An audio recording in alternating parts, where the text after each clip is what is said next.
Nous allons faire une brève analyse du traité alternatif pour une Europe des nations et des projets proposé par Nicolas Dupont-Aignan de Debout la France. C'est la dictature bleue.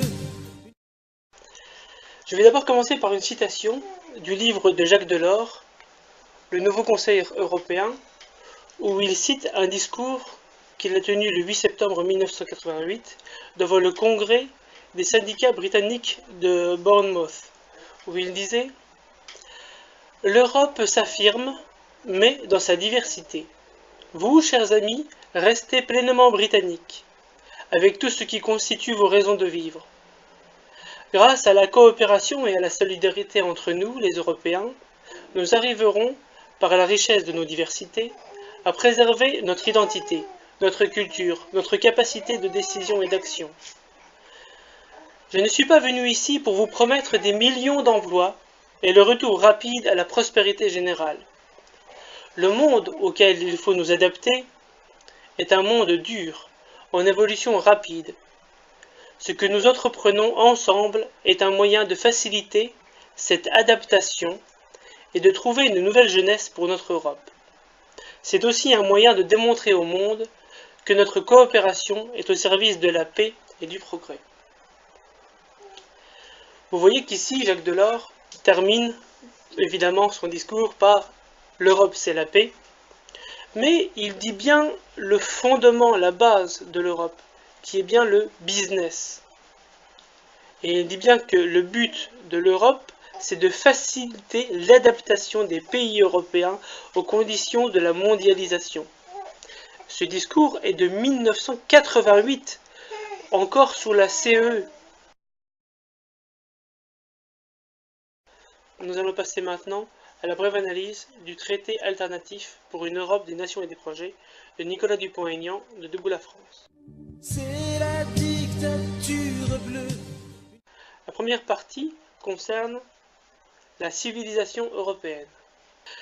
Alors Nicolas Dupont-Aignan commence son préambule en disant « Fils de la Grèce, de Rome et du christianisme, l'Europe ». Trois petits points, etc. Dans son préambule, c'est à la page 2.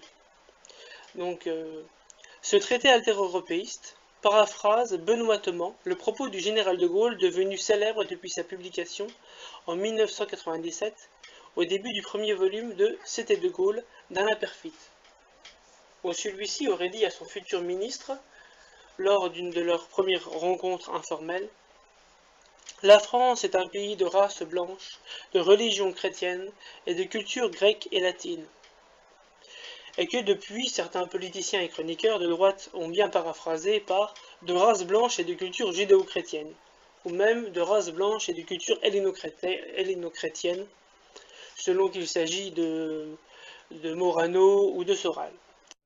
Voilà, et mon monde à moi, qui est le monde de la pudeur du Nord, de la pudeur helléno-chrétienne, de la retenue, de l'émotion subtile, etc., a été dévasté par la vulgarité séfarade, il faut le dire. Hein. Dans la droite ligne de la théorie du choc des civilisations de Samuel Huntington. Or, replacé dans le contexte des pages précédentes et suivantes, ce propos de 1958 du général de Gaulle s'inscrit dans sa volonté de mettre fin à la guerre d'Algérie et à lui donner son indépendance. Il s'oppose aux déclarations publiques de l'ancien ministre de la Justice, François Mitterrand, qui affirmait, à la tribune de l'Assemblée nationale, « L'Algérie, c'est la France ». Et donc, ce propos du général de Gaulle, replacé dans son contexte, signifie tout simplement que pour le général de Gaulle, l'Algérie, ce n'est pas la France, et qu'il faut lui donner son indépendance. Et il est assez amusant qu'un propos anticolonialiste du général de Gaulle soit utilisé comme un propos raciste à l'heure actuelle. Autre chose amusante, c'est que cette définition considérée comme raciste quand il s'agit de la France devient une définition normale lorsqu'il s'agit de l'Europe. Et donc cette présentation de l'Europe comme fille de la Grèce et de Rome oublie totalement ses composantes et influences celtes, dont les Gaulois, germaniques, dont les Francs, et slaves dans l'Est.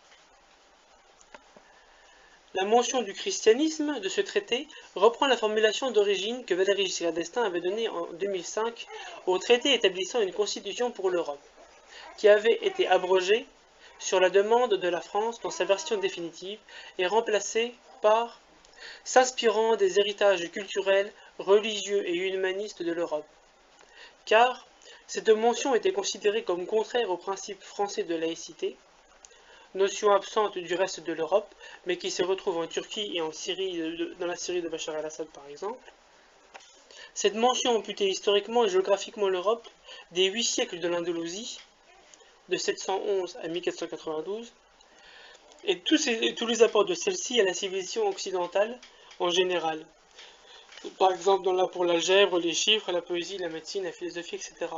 Et en particulier aux apports que cela a eu et l'influence que ça a eu, l'influence de l'Andalousie, notamment en Espagne, en Portugal, en France ou à Malte en particulier. Malte étant une île dont la langue officielle, le maltais, est un dialecte arabe.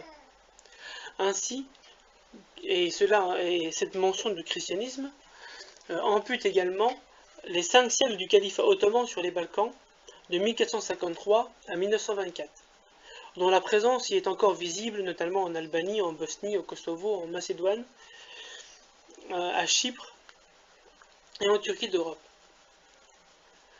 Cette mention questionnait aussi la légitimité sur le sol européen des Juifs, ashkénazes d'Europe orientale ou séfarades venus récemment du Maghreb, et des musulmans, peuples islamisés des Balkans, ou descendants d'immigrés issus des anciens pays colonisés en Europe de l'Ouest.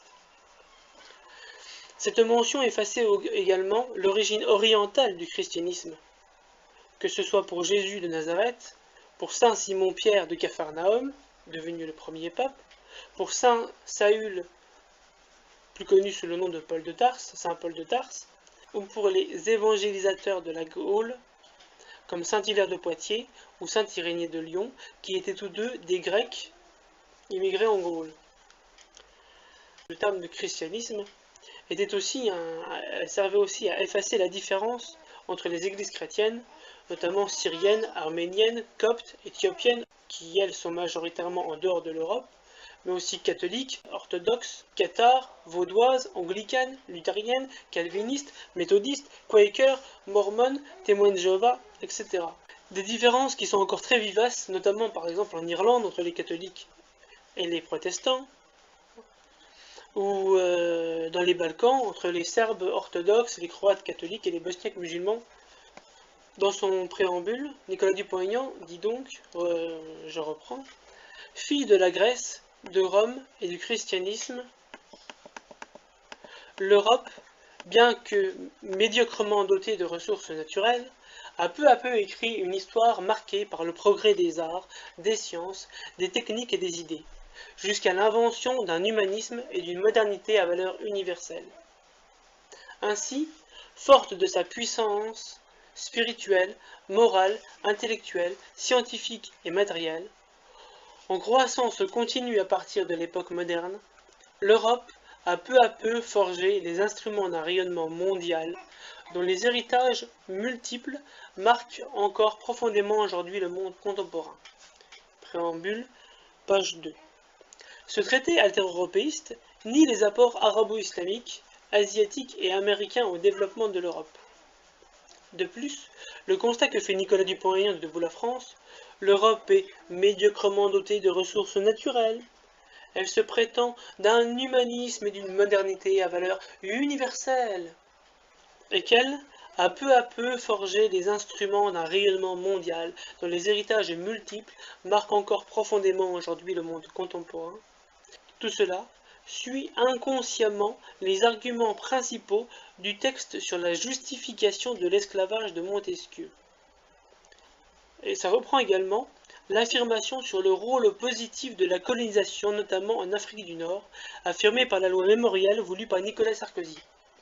Et cela se trouve en osmose avec la doctrine de la Manifest Destiny américaine, qui s'est encore réincarnée dans la proclamation de George W. Bush d'apporter Free Market and Democracy en Irak, de Nicolas Sarkozy, sa bonne idée d'assassiner Muammar Kadhafi, ou de Laurent Fabius d'affirmer avec benoîtement que Bachar el-Assad ne mérite pas d'être sur la terre, tout en ajoutant que Sur le terrain, El Nostra fait du bon boulot.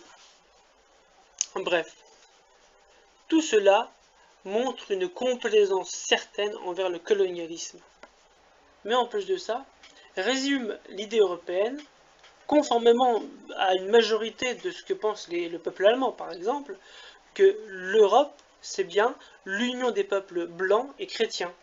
Mais plus important, l'UE nous offre la paix, la sécurité et un sentiment d'identité partagée. Pour finir, quelque chose dont nous mourrons tous d'envie en ces temps tumultueux, la stabilité. Si nous voulons protéger les... C'est la dictature bleue. Deuxièmement, l'origine de l'idée d'une Union européenne. Et Nicolas Dupont-Aignan continue dans le préambule à la page 2, à propos de l'Europe, les deux guerres mondiales fratricides qui ont failli la détruire, la menace d'une troisième, et l'asservissement concomitant à une tyrannie totalitaire, le reflux des empires coloniaux et l'émergence d'un monde multipolaire qui en résulte, ont conduit les Européens à rechercher les voies et moyens d'une gouvernance pacifiée et coopérative de leur destinée. La construction européenne, qui en est issue, est ainsi née d'un profond désir de paix et de sécurité, comme de l'espoir d'une affirmation nouvelle, humaniste et ouverte face aux nouveaux géants. À ses débuts, en pleine expansion, d'après-guerre, la recette a fonctionné et a apporté des bienfaits certains au peuple. Le préambule du traité alter-européiste de Nicolas Dupont-Aignan reprend à son compte le récit idyllique forgé après-guerre sur le mythe de Robert Schuman. Or, vouloir faire commencer l'histoire de l'Union européenne au 9 mai 1950 est aussi faux que de vouloir la faire commencer le 25 mars 1957 ou le 1er janvier 1993. En effet, comme les documents historiques le montrent, et comme François Asselineau le rappelle dans sa conférence sur les origines réelles et cachées de l'Union européenne, et dans d'autres, avant l'Union européenne fondée en 1993 par le traité de Maastricht, avant même la communauté économique européenne fondée en 1957, et même avant la fameuse déclaration Schuman, l'Europe ne se fera pas une seule fois, etc., etc., que l'on peut trouver sur l'échiquier, il y a eu, premièrement, le Conseil de l'Europe, fondé en mai 1948 par le Congrès de La Haye et présidé par Winston Churchill, et qui regroupe tous les pays du continent, sauf la Biélorussie, qui contient même la Russie et la Turquie. Le Conseil de l'Europe se créa un drapeau bleu avec 12 étoiles d'or, couronne de la Sainte Vierge dans l'Apocalypse de Jean. Ce drapeau s'inspirait lui-même du drapeau pan-européen, et lorsque le drapeau du Conseil de l'Europe a été volé par l'Union européenne en 1993, le Conseil de l'Europe a été obligé de rajouter un E minuscule sur son drapeau pour s'en distinguer. Deuxièmement, l'OTAN a été fondée en 1947 et a pour siège Bruxelles, comme la Commission européenne. Et il comprend aujourd'hui la quasi-totalité des États membres de l'Union européenne, sauf l'Irlande, l'Autriche et la Finlande, Chypre et Malte. Tous les États d'Europe sont entrés dans l'OTAN avant d'être intégrés à la CE, le Royaume-Uni, le Danemark, Portugal, Espagne et Grèce, ou de rentrer dans l'Union européenne, Suède, Pologne, Hongrie, République tchèque, Estonie, Lettonie, Lituanie, Slovaquie, Slovénie, Roumanie, Bulgarie et Croatie. Et l'article 42 du traité de l'Union européenne, le TUE, signé à Lisbonne, établit que la politique de défense et de sécurité de l'Union européenne est soumise à celle de l'OTAN, et qu'elle ne peut donc pas être indépendante de celle des États-Unis d'Amérique. C'est important pour la suite. Troisièmement, durant la Seconde Guerre mondiale, il y a eu la Nouvelle Europe voulue par Adolf Hitler, Benito Mussolini et Philippe Pétain, et qui fut mise au point en 1942 par le juriste allemand Walter Hallstein, qui deviendra après-guerre le ministre des Affaires étrangères de la RFA, puis le premier président de la Commission européenne de 1957 à 1966, où il fit la promotion du fédéralisme et de la communauté européenne de défense.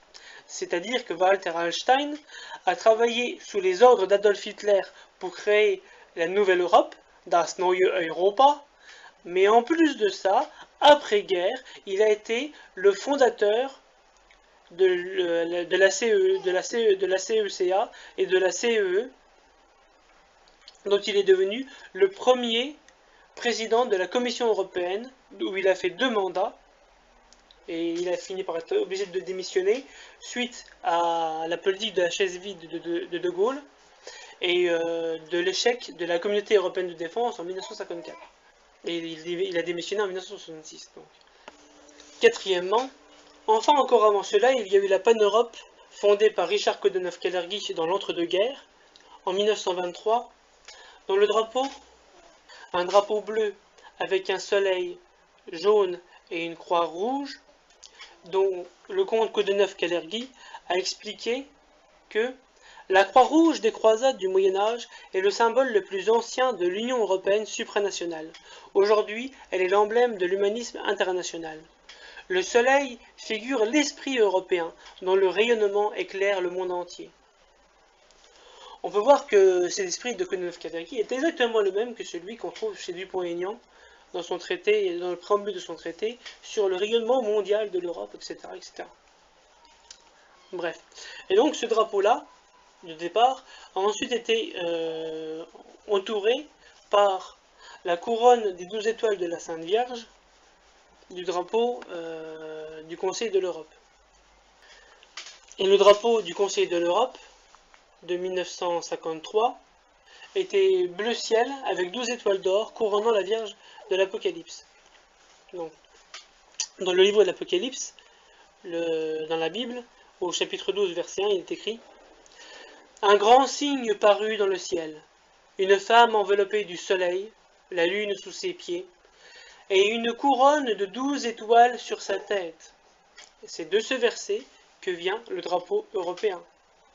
Et c'est à cause de ce symbole chrétien que la Turquie, la France et le Royaume-Uni ont demandé que le Conseil de l'Europe ne prenne pas le drapeau du mouvement pan-européen, mais qu'il se choisisse un autre drapeau, qui est donc celui de la couronne de la Sainte Vierge. Bref. Nicolas Dupont-Aignan poursuit dans son préambule en disant « Prisonnière d'une utopie supranationale, surannée et erronée, l'Union européenne, près d'un demi-siècle après le traité de Rome, est ainsi devenue une véritable prison des peuples, autoritaire et inefficace. Elle s'est aussi diluée dans des dynamiques mondialistes, OMC, FMI, BM, Banque mondiale ou atlantistes. De ce point de vue, l'abandon de la préférence communautaire, initialement inscrite dans le traité de Rome par les pères fondateurs, fut un tragique reniement. Cette véritable trahison de l'idée européenne s'est produite et accélérée à la charnière du nouveau siècle. En attendant l'adhésion programmée de la Turquie, qui provoquerait un chaos certain, sans parler de celle de l'Ukraine ou de la Géorgie, qui mettrait gravement l'Europe au porte-à-faux avec la Russie, ou encore d'Israël ou de pays du Maghreb. Cette machine de guerre antidémocratique, parce que antinationale, a mis de surcroît toute son énergie dans des politiques de dérégulation néolibérales destructrices des institutions et cadres nationaux. La politique de la concurrence pratiquée par Bruxelles est bancale. Sur le plan intérieur, elle tente à réduire les spécificités nationales au risque de déstabiliser les économies des pays membres, remise en cause des services publics français, des noyaux durs de l'industrie allemande, et s'oppose à la mise sur pied de champions industriels européens, sans pour autant s'opposer aux OPA hostiles menés par des entreprises extra-européennes. Préambule, page 3. Et Nicolas Dupont-Aignan a mis dans l'article 2 de son traité alternatif « Sont membres de la communauté des États européens les États situés en totalité ou à titre principal sur le continent européen, à l'exception des pays hors Estonie, Lituanie et Lettonie, ayant appartenu à l'ancienne Union des républiques socialistes soviétiques. » Article 2. C'est pas un hasard si l'Union européenne et l'OMC ont été créées en même temps, ni si l'Union européenne tend à se dissoudre dans un grand marché transatlantique avec le TAFTA, le TIPP, le TISA, le CETA, etc. L'Union européenne est la face économique, civile et politique d'une médaille dont l'OTAN est la face militaire. Or, la Turquie est membre de l'OTAN depuis 1957, et c'est pourquoi elle a demandé son adhésion à l'Europe dès 1987. Les documents déclassifiés américains ont révélé en 2000, comme François Asselineau ne cesse de le répéter, que les pères fondateurs, comme les appelle Nicolas Dupont-Aignan, c'est-à-dire Robert Schuman, Jean Monnet, Paul-Henri Spaak ou Robert Marjolin, étaient tous traités comme des employés rémunérés par les services américains, et que le but de la CEE était entre autres d'empêcher le basculement démocratique de l'Europe et de la France vers le camp communiste et socialiste. Car en Italie ou en France, les communistes dans l'après-guerre faisaient des 20% des suffrages. D'après une confidence notée dans le 3e volume de C'était de Gaulle, le général de Gaulle savait dès 1966 que si le Royaume-Uni entrait dans la CEE, il serait le cheval de Troie des anglo-saxons et que le marché commun deviendrait une simple zone de libre-échange transatlantique dominée par les Américains, ce qui serait très mal vu par la Russie. Il a dit exactement: le 12 juillet 1967, le général de Gaulle disait à Alain Peyrefitte: « Il faudrait renoncer au marché commun tel qu'il est. La réaction des États-Unis est facile à prévoir. Elle consisterait justement, grâce aux Anglais, à transformer le marché commun en zone de libre-échange, qui serait conduite par les États-Unis. Est-ce que les Russes regarderaient cela sans bouger? Par contre-coup, il y aurait sans doute des réactions à l'Est, une crispation qui n'irait pas dans le sens de la détente. » Ainsi, Jacques Delors, alors président de la Commission européenne, s'extasiait déjà dans son discours du 17 janvier 1990 devant le Parlement européen de Strasbourg en disant: « Dès le 21 mai 1989, le président George Bush, père, proposait en effet à la communauté et à ses États membres d'être partenaires dans la conduite des affaires du monde par une globalisation des relations euro-américaines et grâce à de nouveaux mécanismes. Cette offre était réitérée et approfondie à la lumière des événements par James Baker à Berlin le 12 décembre. Sans doute y a-t-il quelques ambiguïtés à lier, comme le fait le secrétaire d'État américain, partenariat transatlantique et intégration européenne. Certains États membres pourraient y voir une volonté d'ingérence inacceptable entre deux partenaires égaux, les deux piliers de l'Alliance atlantique.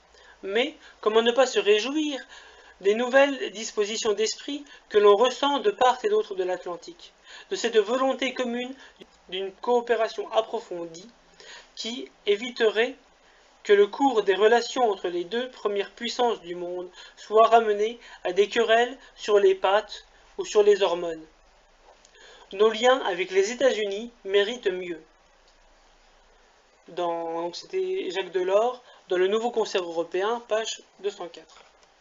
Et le 7 mars 1991, devant le International Institute for Strategic Studies de Londres, Jacques Delors ajoutait: « De même, il est impossible de traiter de la défense européenne sans conjuguer cette réflexion avec celle qui est menée sur la réforme de l'Alliance atlantique. Celle-ci y travaille.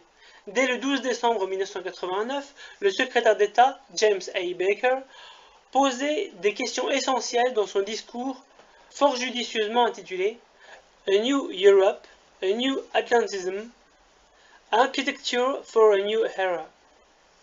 Il ouvrait de larges perspectives. Working from shared ideals and common values, we form a set of mutual challenges in economics, foreign policies, the environment science, and a host of other fields. So it makes sense for us to fashion our responses together as a matter of common cause.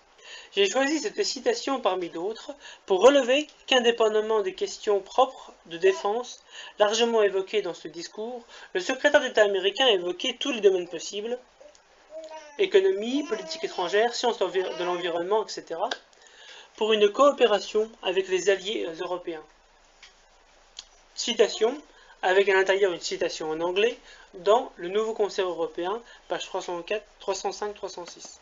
De plus, François Asselineau a aussi rappelé, dans une conférence sur les origines réelles et cachées de l'Union européenne, que tout cela se trouvait déjà en germe et explicitement souhaité dès le fameux discours de Victor Hugo de 1848, proposant de créer les États-Unis d'Europe pour faire du commerce international et s'unir aux États-Unis d'Amérique, afin de coloniser les déserts, rendre l'Asie à la civilisation et l'Afrique à l'homme. Alors, à ce congrès de la paix du 21 août 1849, voilà ce que nous dit Victor Hugo. Un jour viendra où vous, France, vous, Russie, vous, Italie, vous, Angleterre, vous, Allemagne, vous, toute nation du continent, sans perdre vos qualités distinctes et votre glorieuse individualité, vous vous fondrez étroitement dans une unité supérieure et vous constituerez la fraternité européenne. C'est la citation tronquée, avec des morceaux enlevés, qu'avait faite Raffarin à l'Assemblée nationale, vous l'avez vu il y a un instant. Absolument comme la Normandie, la Bretagne, la Bourgogne, la Lorraine, l'Alsace se sont fondus dans la France. Un jour viendra où il n'y aura plus d'autre champ de bataille que les marchés s'ouvrant au commerce et les esprits s'ouvrant aux idées. Un jour viendra où l'on verra ces deux groupes immenses, les États-Unis d'Amérique et les États-Unis d'Europe, placés en face l'un de l'autre, se tendant la main par-dessus les mers, échangeant leurs produits, leur commerce, leur industrie, leurs arts, leur génie, défrichant le globe, colonisant les déserts, améliorant la création sous le regard du Créateur avec un grand C, donc sous le regard de Dieu, et combinant ensemble pour un peu en tirer le bien-être de tous ces deux forces infinies, la fraternité des hommes et la puissance de Dieu. Et Victor Hugo continue en disant « Supposez que les peuples d'Europe, au lieu de se défier les uns des autres, de se jalouser, de se haïr, se fussent aimés, supposez qu'ils se fussent dit qu'avant même d'être français ou anglais ou allemand ou on est homme et que si les nations sont des patries, l'humanité est une famille, savez-vous ce qui serait arrivé? La face du monde serait changée. Les isthmes seraient coupés, les fleuves creusés, les montagnes percées, les chemins de fer couvriraient les deux continents, la marine marchande aurait centuplé et il n'y aurait nulle part ni lande, ni jachère, ni marais. On bâtirait des villes là où il n'y a encore que des solitudes. On creuserait des ports là où il n'y a encore que des écueils. L'Asie serait rendue à la civilisation, l'Afrique serait rendue à l'homme. Ça veut donc dire qu'en Asie, il n'y a pas de civilisation. Ce sont des barbares. Et quant à l'Afrique, ça veut dire qu'il n'y a pas d'hommes dedans. Ce sont des singes. La richesse jaillirait de toutes parts, de toutes les veines du globe, sous le travail des hommes, et la misère s'évanouirait. Et savez-vous ce qui s'évanouirait avec la misère, dit Victor Hugo? Les révolutions. Oui, la face du monde serait changée. Au lieu de se déchirer entre soi, on se répandrait pacifiquement sur l'univers. Au lieu de faire des révolutions, on ferait des colonies. Au lieu d'apporter la barbarie à la civilisation, on apporterait la civilisation à la barbarie. C'est le discours de George W. Bush. Enfin, comme l'a expliqué également le président fondateur de l'UPR, dans plusieurs conférences, dont celle de l'histoire de France, l'idée d'Union européenne est issue du mythe de l'Empire universel. Alexandre le Grand, César, Charlemagne, le Premier Reich, Charles Quint, Napoléon Ier, le Deuxième Reich, Napoléon III, le Troisième Reich, et maintenant l'union des États-Unis et de l'Union européenne dans l'OTAN.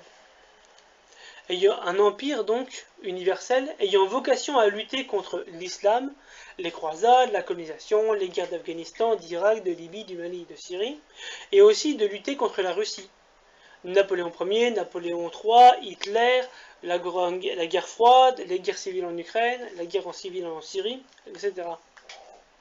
Il faut remarquer qu'en dehors du mot atlantiste, à la page 3 du préambule, placé discrètement après mondialiste, OMC, FMI et BM, Nicolas Dupont-Aignan, Young Leader de la French American Foundation. J'ai été invité comme jeune parlementaire qui sélectionne entre guillemets les jeunes talents 3 jours à l'université de Princeton par une institution qui s'appelle le Young Leaders. Voilà. Alors, American French Foundation. Oui, American French Foundation. J'ai été 3 jours, c'était très intéressant. Je n'y suis jamais pu aller. Je reçois les papiers. Voilà, je vais demander de me désabonner puisque certains extrémistes me font passer pour un agent de la CIA. Tout ça est grotesque. Agent de la CIA, non, ça se saurait. Un film ridicule. Ça serait pas efficace. Mais ce que je veux dire par là, pas du tout. C'est quand même très bizarre quand on tombe sur ce site. Moi, je suis allé ce matin, je connaissais pas. Il y a mon nom. Il y a votre nom parce que vous y êtes depuis 2001. Et puis ne fait étrangement aucune référence aux États-Unis d'Amérique ni à l'OTAN dans ce traité alternatif. Sauf pour dire que, je cite, sur le plan extérieur, la Commission aurait intérêt à un ajustement douanier permanent et réactif et efficace à l'instar des États-Unis. Page 4 du préambule. Alors que l'OTAN est cité 3 fois dans l'article 42 du TUE, et que le FMI, siégeant à New York, fait partie de la Troïka, c'est-à-dire Commission européenne, BCE et FMI, qui martyrise les peuples grecs et portugais, et que le projet de grand marché transatlantique est aujourd'hui connu de tous. Nicolas Dupont-Aignan continue dans son préambule à la page 4. Pour sauver l'idée européenne, qui demeure une belle idée pour tous les habitants de notre continent, il faut avoir le courage de rompre avec la chimère d'un être humain européen désincarné. Une obsolescence datant des années 1920 et des pressions des lobbies supranationales, pour qui la construction européenne est synonyme de dépassement des États-nations, c'est-à-dire de leur disparition, et de restaurer d'une unité continentale en réalité plus fantasmatique qu'avérée dans l'histoire. Nicolas Dupont-Aignan confirme ici qu'il connaît l'origine ancienne, impérialiste, raciste et cachée de la belle promesse de l'idée européenne, c'est-à-dire le mouvement pan-européen datant des années 1920, rêvant d'un empire universel blanc et chrétien. Le président d'honneur du mouvement pan-européen était d'ailleurs le petit-fils du dernier empereur d'Autriche-Hongrie, descendant légitime de Charles Quint. Nicolas Dupont-Aignan continue à la page 4 de son préambule. Cette tentation incohérente qui tend à la fois au monolithisme fédéral et à l'émiettement régional n'est pas seulement une menace mortelle pour les démocraties d'Europe, qui vivent et s'incarnent dans les nations, elle l'est tout autant pour sa prospérité et plus fondamentalement encore pour sa diversité politique et culturelle qui a précisément fait son génie à travers les âges. François Asselineau a bien plus que tout autre tiré la sonnette d'alarme contre l'émiettement régional, voulu et promu, premièrement, par la création du Comité des régions de l'Union européenne, organe consultatif fondé par le traité de Maastricht et qu'on trouve actuellement dans l'article 300 du TFUE, le traité du fonctionnement de l'Union européenne. Deuxièmement, par la création des eurorégions. Troisièmement, par la création des groupements européens de coopération transfrontaliers, les GECT. Quatrièmement, par les référendums sur les fusions des départements du Bas-Rhin et du Haut-Rhin en Alsace, et enfin, par la réforme permettant la création de nouvelles grandes régions à taille européenne demandées par la Commission. Le président fondateur de l'UPR a aussi révélé le rôle trouble des nazis sous la France occupée et des Américains aujourd'hui dans l'exacerbation des régionalismes, autonomismes ou indépendantismes en Flandre, en Écosse, en Catalogne, au Pays Basque, en Corse, en Bretagne, en Alsace, en Savoie, etc. que l'on voit chaque jour de plus en plus à l'œuvre en Belgique, au Royaume-Uni, en Espagne ou en France. L'Union européenne risque ainsi de devenir une mosaïque de petits États faibles, incapables de se défendre, pour le plus grand profit de l'Empire américain, divisé pour mieux régner. Nicolas Dupont-Aignan ne dit pas un mot sur le rôle des États-Unis d'Amérique dans l'émergence de ces mouvements régionalistes.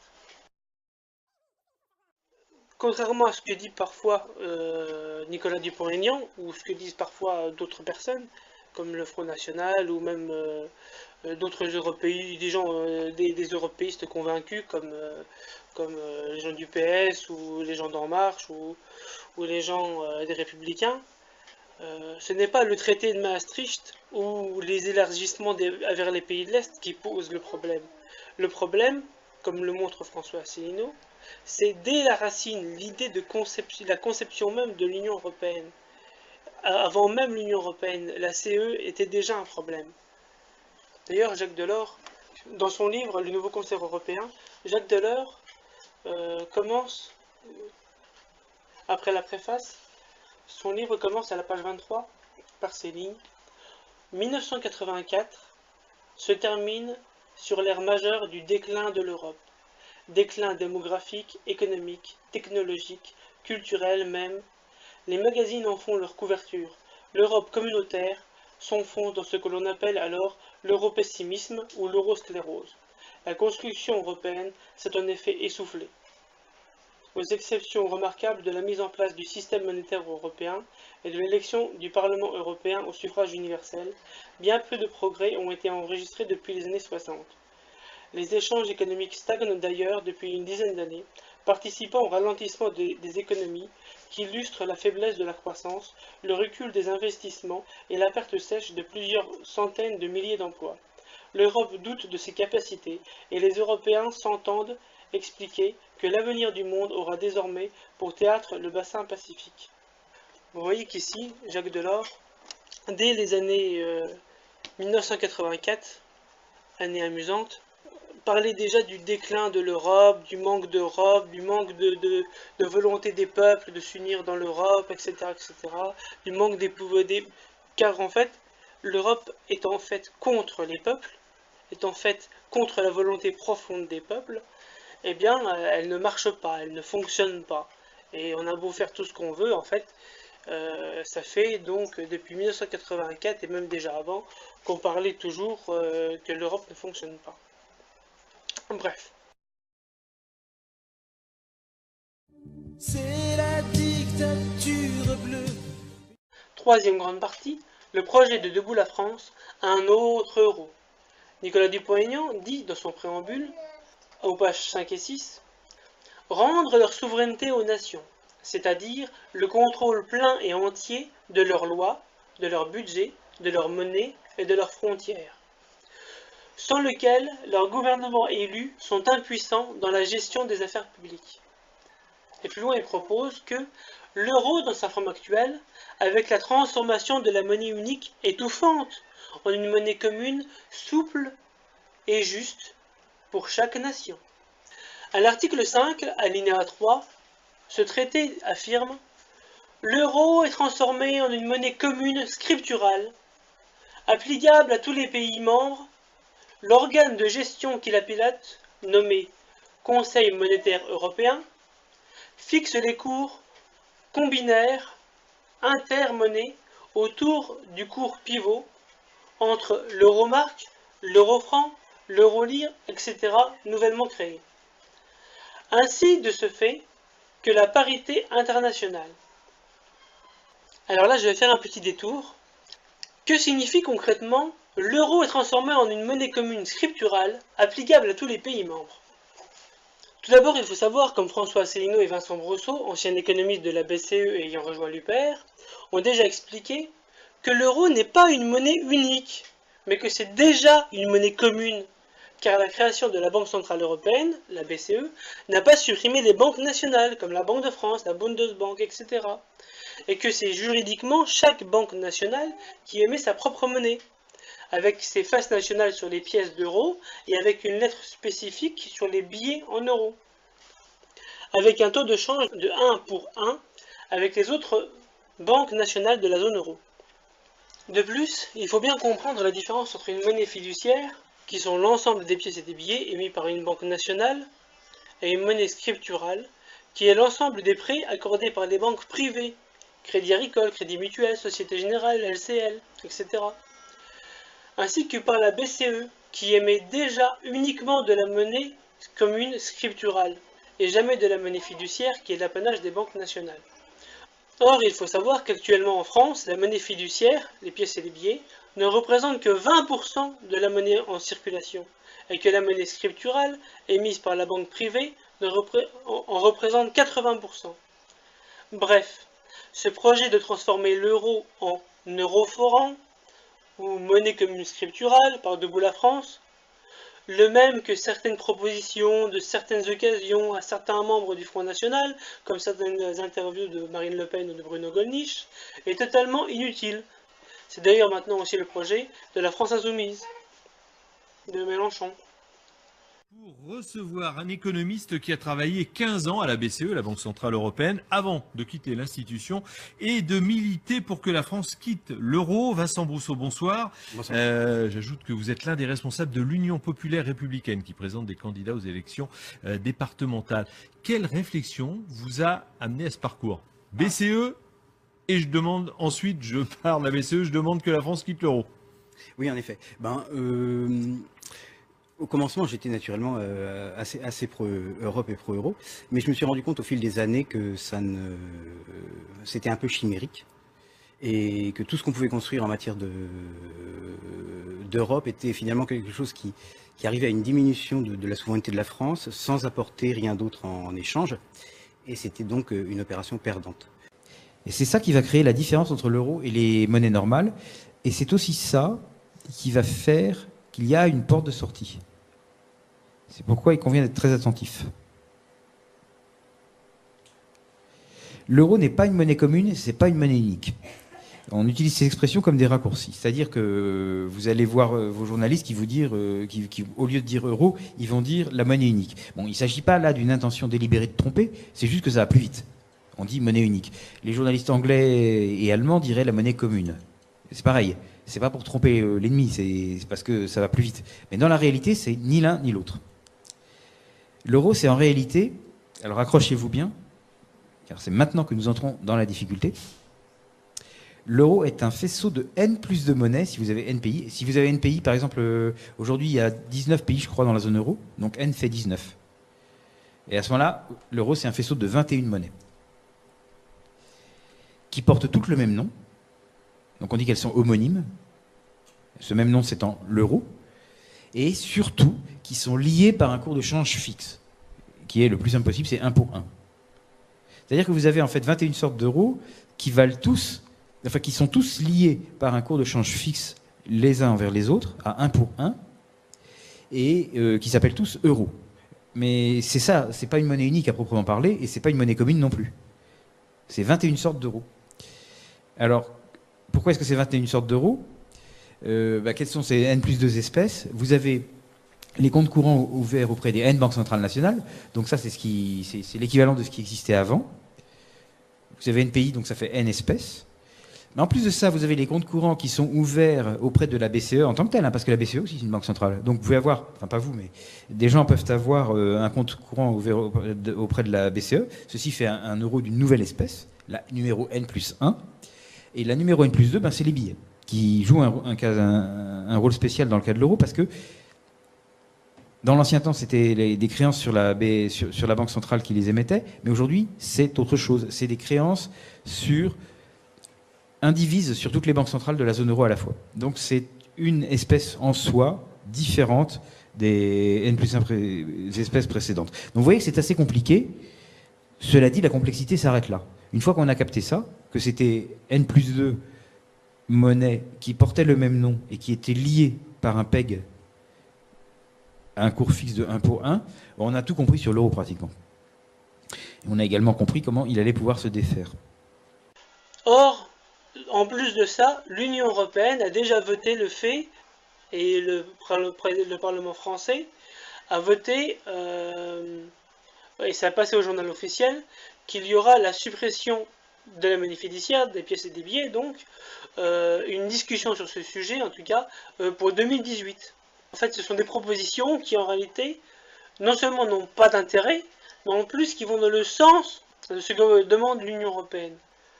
À la page 6 du préambule, il est dit « Par rapport à la situation actuelle, un progrès est marqué par la création d'un système monétaire plus souple que la monnaie unique, au service de la croissance économique, du plein emploi et de la stabilité des prix. » Alors, outre le fait que l'euro n'est pas une monnaie unique, mais que c'est déjà une monnaie commune, il y a une contradiction économique entre vouloir en même temps le plein emploi et la stabilité des prix, comme l'expliquent les travaux des économistes libéraux sur le NAIRU, Non-Acceleration Inflation Rate of Unemployment, c'est-à-dire le taux de chômage nécessaire à la non-accélération de l'inflation. Déjà dans son discours du 14 janvier 1985 devant le Parlement européen de Strasbourg, Jacques Delors, alors nouveau président de la Commission européenne, fantasmait déjà en disant « Quel succès pour la communauté si elle pouvait démontrer dans les faits que rigueur monétaire et lutte contre le chômage vont de pair, qu'elles ne sont pas antagonistes. » C'est dans la page 42 du nouveau Conseil européen. Premier point, les institutions européennes institutionnalise un chômage de masse en institutionnalisant, et sans le dire évidemment, parce qu'il n'est pas écrit dans les institutions européennes, la Banque Centrale Européenne a comme mission de garantir que le chômage soit au maximum. Hein. Effectivement, on se serait peut-être plus révolté. Non, c'est pas comme ça que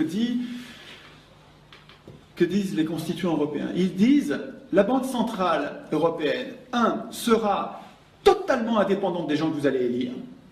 Vous pouvez voter à gauche, à l'extrême gauche, à l'extrême droite, vous pouvez voter au centre, vous pouvez voter absolument ce que vous voulez. Ça ne changera rien. La Banque Centrale a le droit de ne même pas recevoir vos députés européens. Elle a le droit de les laisser en dehors. Je ne veux pas que vous veniez me voir. La Banque Centrale est totalement indépendante de ceux que vous avez élus. Et 2, elle a une mission unique qui est de lutter contre l'inflation. Une lutte exclusive, prioritaire et dingue contre l'inflation. C'est dingue aujourd'hui de se battre aujourd'hui contre l'inflation alors qu'on a un chômage de masse et qu'il n'y a pas d'inflation. C'est criminel. Ils le savent très bien. C'est idiot de mettre dans une constitution. C'est idiot de mettre dans une constitution. C'est plus qu'idiot. C'est antisocial de mettre dans une constitution, et même une constitution internationale, c'est même pas une constitution que vous pouvez changer en France, même si nous étions l'unanimité des Français à plus vouloir, il faudrait qu'on sorte de l'Union européenne pour sortir de ce piège-là. Parce que ça dépend plus de nous, ça dépend de 27 pays. 27 pays, je ne sais pas si vous voyez le niveau, la difficulté de l'éducation populaire qu'il va falloir pour que les 400 millions d'Européens arrivent à comprendre que quand on lutte contre l'inflation, on le paye en chômage de masse. On sait que, empiriquement, quand vous luttez contre l'inflation, vous le payez en chômage. Quand vous luttez contre le chômage, vous le payez en inflation. En gros, quand vous luttez contre le chômage, vous n'avez plus de chômage. Les gens savent que quand ils perdent leur boulot, ils vont en retrouver facilement, il n'y a pas de chômage. Ils vont être revendicatifs. Ils vont demander de meilleurs salaires. Parce qu'ils savent que si on ne leur donne pas un bon salaire, eh ben ils vont sortir, ils vont trouver un autre boulot. C'est affreux. On fixait la barre à 9 pour la France, 9-10% de chômage pour qu'on ne réclame pas des hauts salaires. Au Japon, ils sont plus dociles, il n'y a pas besoin de leur mettre le NERU, ça s'appelle NAIRU. C'est un taux de chômage minimum pour que les gens ne vous embêtent pas à demander des trop gros salaires. Au Japon, ils sont tellement disciplinés que 1% suffit. Je ne sais pas si vous vous rendez compte du niveau de cynisme de ceux qui nous gouvernent et de nos économistes, entre guillemets. Le NERU, c'est officiel, je ne vous parle pas, ce n'est pas des théories complotistes, c'est une doctrine. Il y a un niveau de chômage qui est calculé pour qu'il n'y ait pas d'inflation. Ces gens-là ne cherchent pas à réduire le chômage, ils cherchent à réduire l'inflation. Ah ouais. D'ailleurs, ils l'institutionnalisent. Ils l'écrivent dans la Constitution. Ils écrivent la Banque centrale sera indépendante, donc vous pouvez voter ce que vous voulez. Ça ne changera plus rien à cette politique. Et sa mission, c'est uniquement de lutter contre l'inflation, ce qui va se payer en chômage. Quand on a dit que la Banque Centrale Européenne serait indépendante des États, on n'a jamais dit qu'une seule chose, en fait. Elle est indépendante des électeurs. Mais le président de la BCE, M. Mario Draghi, ancien de Goldman Sachs, il n'est pas indépendant de Goldman Sachs. C'est Goldman Sachs qui l'a fait nommer. C'est les gens de Goldman Sachs qu'il voit au quotidien. C'est les gens de Goldman Sachs qu'il a au téléphone. Monsieur Draghi vit dans un univers très feutré que je connais un peu, celui de la Banque internationale, celui des pouvoirs euro-atlantistes, cet univers complètement coupé de la réalité et de ce que vivent les peuples. Il est indépendant des peuples, il n'est pas indépendant de cet univers auquel il appartient. De la même façon, la BCE s'est fixé, les traités ont fixé que l'objectif principal du système européen de banque centrale est de maintenir la stabilité des prix. Là aussi, on aurait pu avoir d'autres objectifs. On aurait pu avoir comme objectif que l'objectif numéro 1 de l'euro aurait dû être de maintenir l'emploi au maximum. Quel est l'objectif que doivent poursuivre normalement les pouvoirs publics? C'est quand même d'assurer le bien-être du maximum de la population. Assurer le bien-être du maximum de la population, ça veut dire assurer que le maximum de personnes puissent trouver un emploi digne et correctement rémunéré pour avoir une vie digne. Pas du tout. L'objectif, c'est de maintenir la stabilité des prix. Pourquoi la stabilité des prix? Ben, tout simplement pour faire plaisir aux gens qui ont beaucoup d'argent. Parce que quand vous avez beaucoup d'argent, si vous avez beaucoup d'argent et qu'il y a une forte inflation, et si vous n'arrivez pas à placer votre argent à un taux d'intérêt qui vous permet de corriger cette inflation, vous êtes spolié petit à petit. C'est ce qu'on a appelé l'euthanasie des rentiers. Donc l'objectif essentiel, c'est en fait un objectif pour favoriser les riches.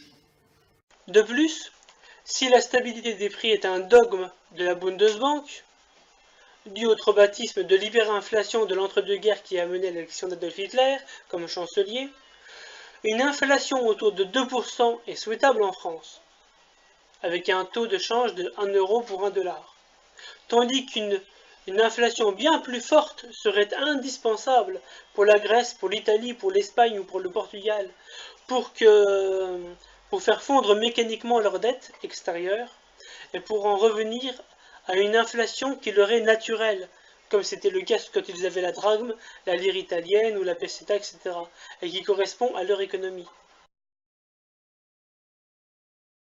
C'est la dictature bleue. Quatrième partie.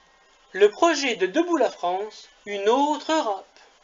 Il est dit aux pages 5 et 6 du préambule « Être le creuset efficace de coopération interétatique à la carte, volontariste et réversible, à l'image d'Airbus, dans les domaines stratégiques des sciences, de l'industrie, de la recherche, de la santé, de l'exploration spatiale, etc. Chaque État membre conserve sa souveraineté, qu'il peut déléguer au sein d'agences de coopération ou politiques communes révocables. Mais le traité engage ses membres à une concertation permanente dans tous les domaines d'intérêt commun.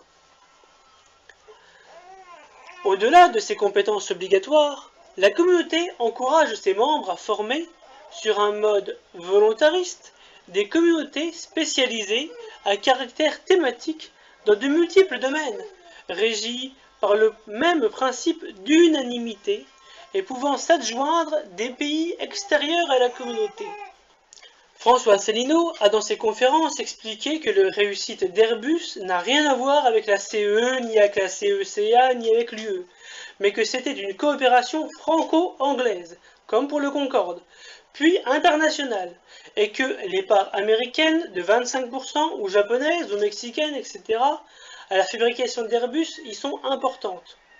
Il explique aussi que les stratégies commerciales des firmes européennes préfèrent s'allier avec des entreprises extra-européennes.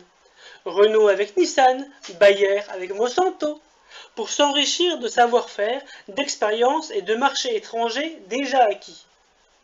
Pour de telles coopérations, il n'y a pas besoin de CE, de CECA ou d'UE. Me permet d'attirer votre attention, je crois que c'est dommage que si vous n'aviez pas vu cette planche, parce que c'est à mon avis l'une des peut-être des plus importantes planches de toute cette conférence. C'est qu'il faut bien comprendre la différence qu'il y a entre deux concepts tout à fait différents qui sont la coopération internationale d'une part et l'intégration supranationale d'autre part. Nous, à l'UPR, nous sommes favorables aux coopérations internationales. Les européistes vous disent que nous devons faire de l'intégration supranationale. Nous ne sommes pas fermés sur le monde, nous voulons des coopérations internationales. Alors ça veut dire quoi? Eh bien, la coopération internationale, c'est que sur un projet, on réunit des États, des entreprises, des pays, quels qu'ils soient, que ce soit en Europe, en dehors de l'Europe, peu importe. Ce sont des gens qui veulent participer à un projet. Dans la coopération, dans l'intégration supranationale, on part d'un tout autre principe. On part d'un principe que c'est les États qui sont sur le continent européen qui doivent obligatoirement coopérer entre eux. C'est un principe géographique. Dans le premier cas, c'est un principe d'objectif. Est-ce que vous voulez coopérer sur cet objectif? Dans le deuxième cas, c'est puisque vous êtes sur le continent européen, vous devez coopérer. C'est ça, le projet européen, c'est un truc de dingo si vous y réfléchissez. De plus, l'obligation d'une concertation permanente dans tous les domaines d'intérêt commun et le principe d'unanimité risquent bien d'être là encore aussi autobloquants que dans le cadre de n'importe quelle autre négociation européenne, voire d'opportunités d'espionnage industriel, puisque il est écrit que peuvent s'adjoindre des pays extérieurs à la communauté. Donc les États-Unis d'Amérique, c'est clair et net, ils vont faire tout pour être un membre, comment on appelle ça, pour être un membre observateur de la nouvelle CEE de Dupont-Aignan, de même qu'il est membre observateur du Conseil de l'Europe, par exemple. À la page 6 du préambule, il est dit « Le système d'échanges commerciaux intra-européens, plus juste, est désormais fondé sur le principe de la concurrence loyale et la possibilité de recourir à des mécanismes compensatoires en cas d'entorse à ce principe. De même, en matière de migration économique, le principe du pays d'origine est aboli.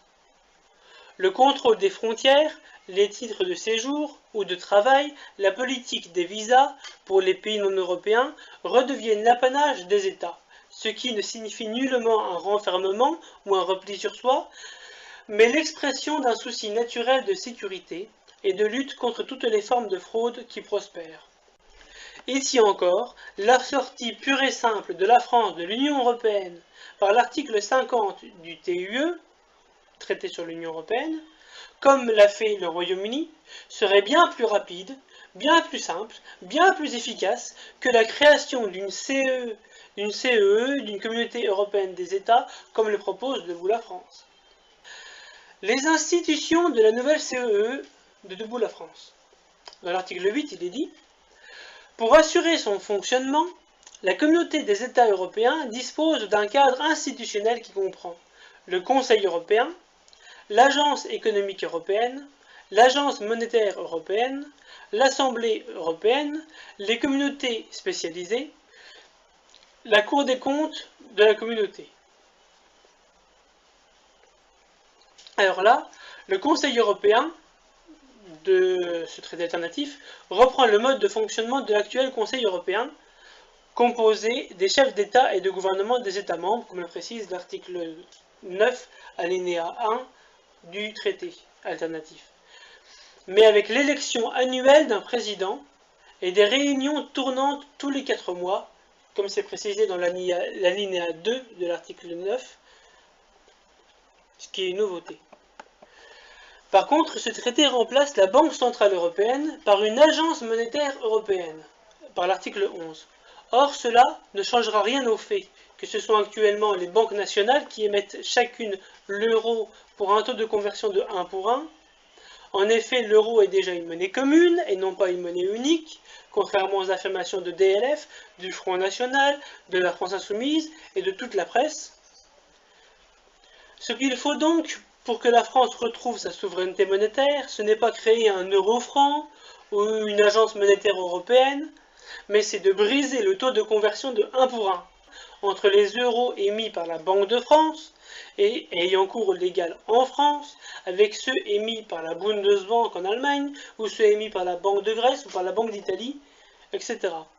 C'est-à-dire tout simplement de créer un nouveau franc français, dont l'UPR a déjà préparé les maquettes des billets, s'illustrant des événements des grands personnages de l'histoire de France, comme Jeanne d'Arc, Félix Éboué, Rouget de Lille, Jean Jaurès, le général de Gaulle, etc. Le traité alternatif de DLF supprime la Commission européenne, dont le rôle est assuré par les fonctionnaires nommés de l'Agence économique européenne, par l'article 10. Mais il garde le Parlement européen à Strasbourg, sous l'appellation très franco-française d'une Assemblée européenne, dont les 400 membres sont désignés par les parlements nationaux, comme c'était déjà le cas avant 1979 pour le Parlement européen. Et il précise que ces fonctions sont consultatives, elles ne disposent pas de l'initiative de créer des lois, c'est sous-entendu, de l'article 12. C'est là faire le travail à moitié, car c'est garder une assemblée de 400 politiciens inutiles, car uniquement consultatifs et qui n'ont pas l'initiative des lois, et en plus qui fait doublon avec l'Agence économique européenne, sauf bien sûr si DLF veut maintenir une voie de garage pour les politiciens à la retraite. Et là encore, c'est aussi ne pas respecter comme aujourd'hui déjà dans l'Union européenne, la séparation des pouvoirs et l'équilibre des pouvoirs entre l'exécutif, le législatif et le judiciaire. D'ailleurs, DLF supprime la Cour de justice et les tribunaux de première instance de l'Union européenne dans l'article 23 alinéa 5. Donc, le fait que le législatif n'ait pas l'initiative des lois, mais que ce soit le Conseil européen qui ait, à la place de la Commission européenne, l'initiative des lois, fait que là encore, il n'y a pas de séparation de pouvoir entre l'exécutif, le Conseil européen, et le législatif, le Conseil européen. Comme c'est le cas actuellement avec la Commission européenne qui a l'initiative des lois et qui est l'exécutif de l'Union européenne.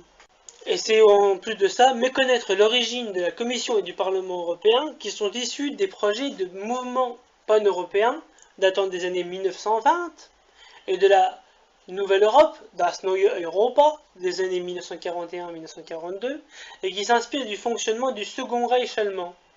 Une chambre haute, avec un représentant par État du Reich, comme pour la Commission européenne actuellement, et une chambre basse, sans pouvoir réel, comme pour le Parlement européen actuel. Dans la suite des institutions, il est dit que le Conseil européen est composé des chefs d'État et de gouvernement des États membres. Il dispose de l'initiative, c'est-à-dire de l'initiative des lois, fixe les orientations et priorités, arrête le budget, organise les concertations. C'est dans l'article 9 alinéa 1. Et aussi, pour exercer ses compétences, la communauté des États européens, à l'unanimité, adopte des délibérations, prend des décisions, émet des recommandations et des avis. C'est dans l'article 15. Or, François Asselineau a expliqué que la Commission européenne, comme le Conseil européen, et le Parlement européen également d'ailleurs, est en état de cohabitation permanente, où se côtoient des gouvernements de gauche radicale, comme en Grèce, de gauche socialiste, comme l'était la France, sous Hollande, de droite social-démocrate, comme l'Allemagne de Merkel, ou de droite libérale, comme les Pays-Bas, et comme l'est actuellement la France avec Macron, et des eurosceptiques, pro-Brexit, comme au Royaume-Uni, qui se retrouvent tous ensemble à faire la même politique européenne. Cette cohabitation permanente et autobloquante du Conseil européen subsistera donc dans le modèle proposé par DLF, qui oblige en plus à prendre toutes les orientations, priorités, délibérations, concertations, décisions, budget, recommandations et avis, à l'unanimité. À l'unanimité, ça me fait penser à quelque chose. Que pour changer le traité de Lisbonne, traité de l'Union européenne TUE et traité sur le fonctionnement de l'Union européenne TFUE consolidé, et pouvoir adopter le traité alternatif pour une Europe des nations et des projets que propose Nicolas Dupont-Aignan de Debout la France, ou même par exemple pour le projet de plan B de Jean-Luc Mélenchon avec Die Linke et Varoufakis, ou même le projet européen de M. Macron. Il faut, d'après l'article 48 du TUE, l'unanimité des membres du Conseil européen, donc de tous les États, puis la ratification par tous les États membres selon leurs règles constitutionnelles, c'est-à-dire généralement par le Parlement.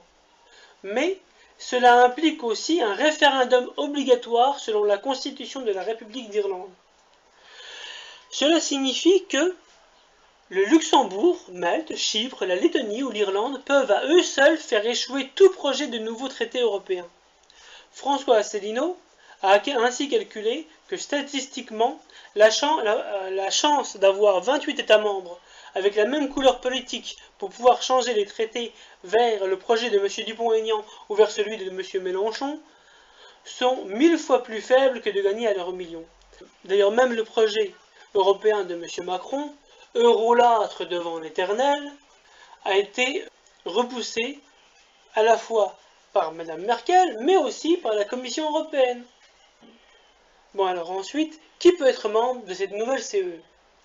Le projet de traité alternatif de Debout la France durcit les conditions d'entrée dans la nouvelle CE, en disant, dans son article 2, sont membres de la communauté des États européens les États situés en totalité ou à titre principal sur le continent européen, à l'exception des États Or, Estonie, Lituanie et Lettonie ayant appartenu à l'ancienne Union des républiques socialistes soviétiques. Article 2.